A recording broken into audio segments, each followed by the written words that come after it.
Perfect. Okay, great. So one question that I have, as all three of you were talking, and Paul and Mark actually specifically said that when you present your information to the state, to politicians, you get back victim blaming.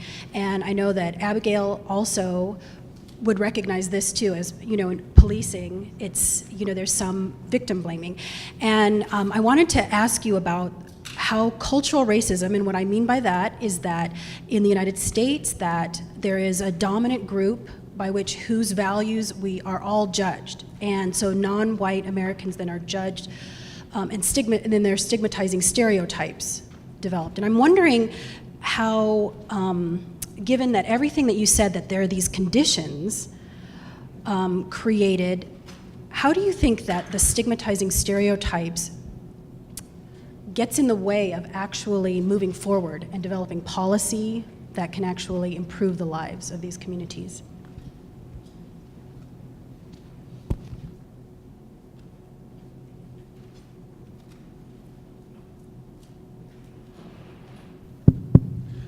Well, I've with the issue of environmental racism, I have seen a lot of debates that are really about diverting responsibility.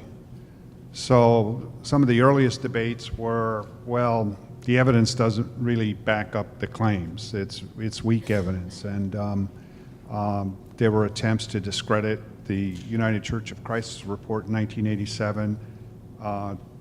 Demographers at the University of Massachusetts, who, by the way, were funded by the waste management industry, claimed that they had disproved the United Church of Christ claims.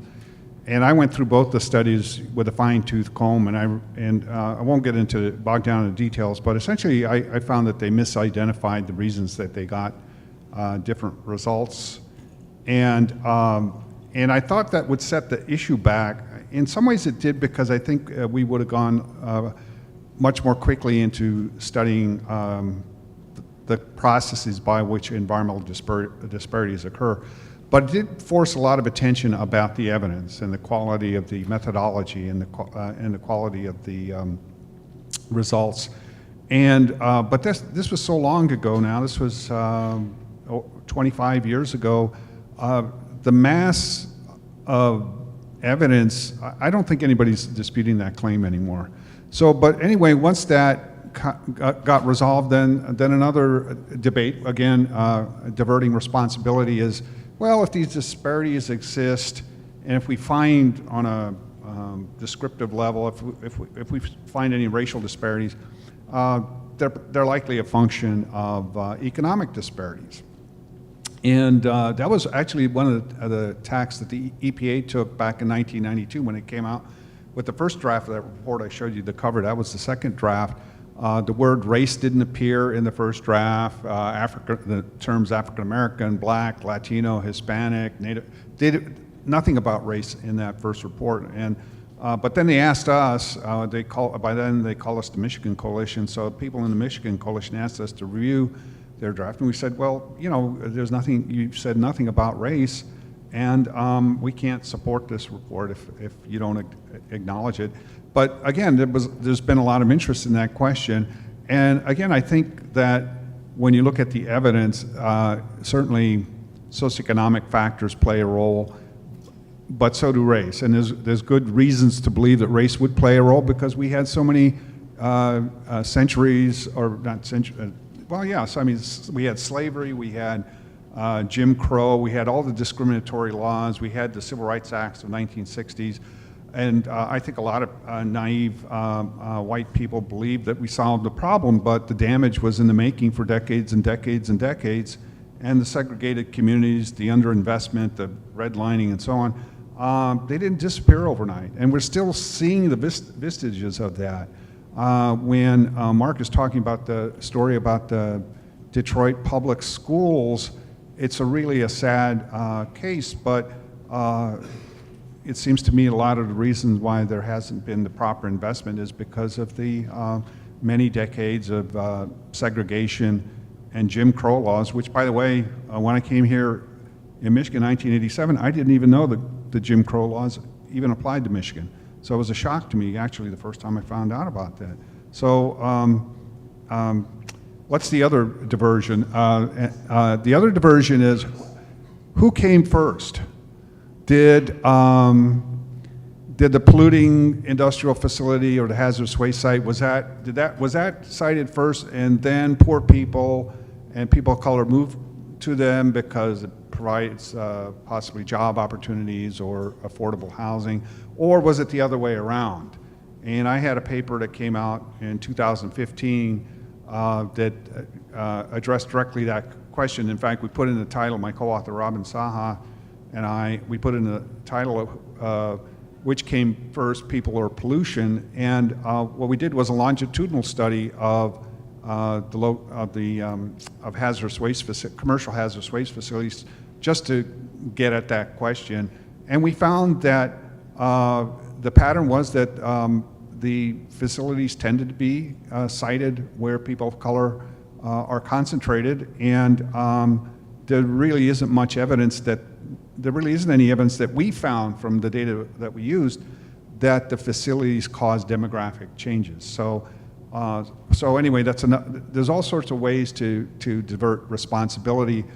One of the most outrageous things that I heard about the Flint water crisis was one of the officials at the DEQ said something that, not a direct quote, but something to the effect that the problems that the residents were having in Flint had more to do with the hype around the water contamination than the water contamination itself. And I just think it's appalling that, and I don't know to be honest, I don't know what causes that kind of thinking. I do know that because we have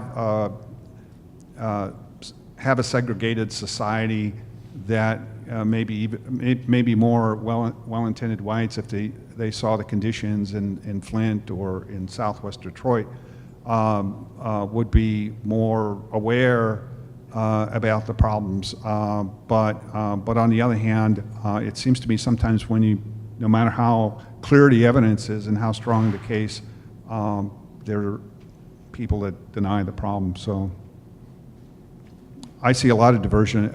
I'm on a work group right now, which is trying to hammer out an environmental justice plan for Michigan, and the group is not made up of all people that are community residents or people who, like myself, that believe that this is an important issue and something should be done about it. And it's been very interesting to me to see all the tactics used to change the subject or divert the attention to something else, with, I think, the goal of basically trying to water down whatever recommendations that we can produce.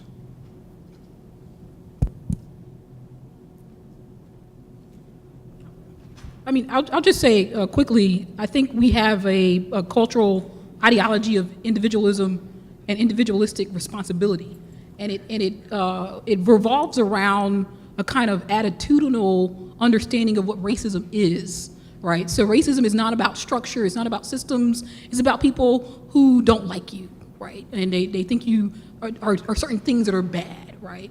And the problem with this kind of attitudinal frame of racism is that when you're thinking about changing people's beliefs, without changing the structure in which people live, right, the disadvantageous structure in which people live, you end up creating outcomes, belief change outcomes that are actually quite transient and temporary, right? So if we look at social psychological research, there is changes that can occur, particularly if you are diligent. Every 3 months you go and retrain, but it only lasts for like 6 months at the longest, right? And so the problem that I think we're having is that we have a false, with regards to this cultural ideology among people who are in power, that we have a false idea that in order to bring equality, we need to just change people's hearts, right? And we don't need to just change people's hearts, we need to change the conditions in which people live.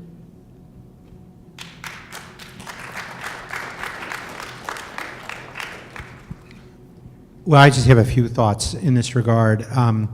It's really the most important question that we're addressing all day today, and that is, we've been talking about systemic racism, whether we've been talking about traffic stops, mass incarceration, delivery of health care, education, environmental justice. But we really haven't addressed it in a way that each speaker has said in one way or another, and that is by making certain that the truth gets out. We don't really tell the truth. We tell it to one another. We often speak it in individual, but we don't really have a strategic basis, a strategic plan for getting the truth out and not flinching from the truth and getting the truth out on our terms. Now, I don't want to be feeding the notion of blaming the victim in this regard, but I do think that the sorts of numbers that you've heard today, they're not publicly known.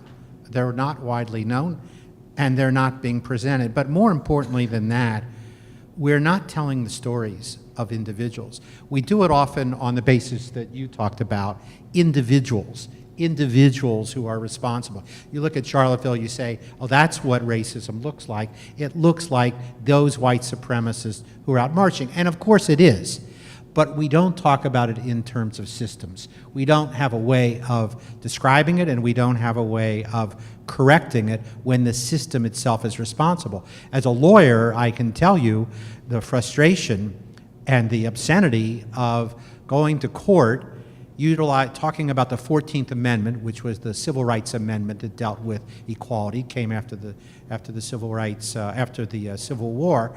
But the Supreme Court has said there is no basis under the 14th Amendment to talk about systemic racism when that was plainly the cause of those traffic stops. The last time I was in front of the Supreme Court, I was talking about race, and the Chief Justice said to me, can't we just get past that? And now the notion is, well, there may be some individuals who address it, but we don't talk about it. You know, Abigail, when you were talking about trauma, and you were talking about the relationship to trauma and healthcare, there is also a relationship between trauma and school performance. We know that the single most powerful predictor, putting aside special needs, the single most powerful predictor of academic failure is exposure to trauma, including racism and poverty and other sorts of systemic harms that throw the system utterly out of kilter. It means it literally shuts down the learning switch in your brain when you are exposed to trauma. We don't have the vocabulary for that, let alone the education, the public awareness to deal with it. So it's an obvious point, I suppose, but it's one that I think needs to be stated over and over again. When we see individual racists, we need to call them out, but we equally or more have to call out the systems and begin addressing the systems and give power to the neighborhoods that have suffered this and give them the power to tell those stories. Those young people who are over there are extraordinary stories. I'm doing the Dreamers case. I know what the power of the story is. This country supports the Dreamers because everybody knows their stories. Individuals don't know those young people's stories. They don't, frankly, care about those people's stories. They are just, when you put a building and you don't put books in it and you don't put teachers in it, it's not a school. And those stories are not coming out. And I think it's our job to find ways. If what we have is an empathy gap, I think that's even a poor way of phrasing it. But where there is not empathy for what is happening to our neighbors and to ourselves, then it's our job to get the truth out and get it out in a way that nobody can miss what we're saying.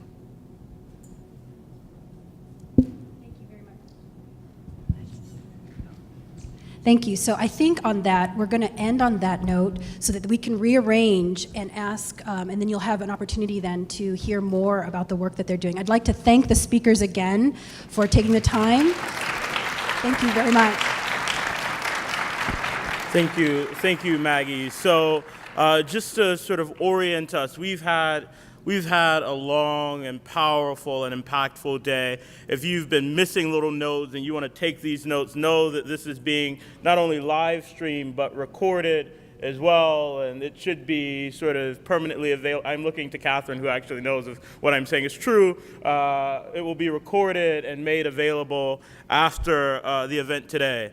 But we're about to, Catherine and Jeremy, are about to add some additional chairs up here so that we can conclude the day with an open conversation. We're going to invite you to speak to our speakers, but Bankole Thompson from the Detroit News, an op-ed columnist with the Detroit News, will moderate and facilitate this conversation. Bankole is an op-ed columnist, as I noted, at the Detroit News, where he writes twice a week on Monday and Thursday. His column encompasses politics, culture, and economic issues, and his work also appears in the international media, such as The Guardian. He is a leading voice on race and free speech issues. He has written extensively about how race and the cultural divide shaped the 2016 presidential campaign and the election. His groundbreaking coverage of the 2008 historic presidential campaign led to a series of exclusive sit-down interviews with Barack Obama, as well as authoring 2 books on the former president. He's a polemic writer and culture critic.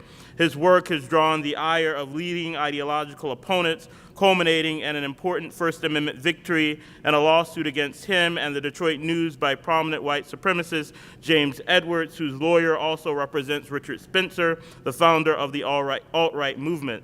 In recognition of his journalistic contributions, the University of Michigan Bentley Historical Library in 2015 established the Bankole Thompson Papers, a collection preserving his work for perpetual use by students and scholars. We are honored to have Bankole here to moderate our final conversation of the day, and my great students, Jordan and Charlotte, will be running around the audience with microphones through this period to take your questions as Bankole invites them. As we're resetting the stage, feel free to go and get some coffee, but we're going to start here in about 7 minutes for this final conversation, and then we're going to get out of here. But know that this is an incredible event, and it's so great that you all have been here today.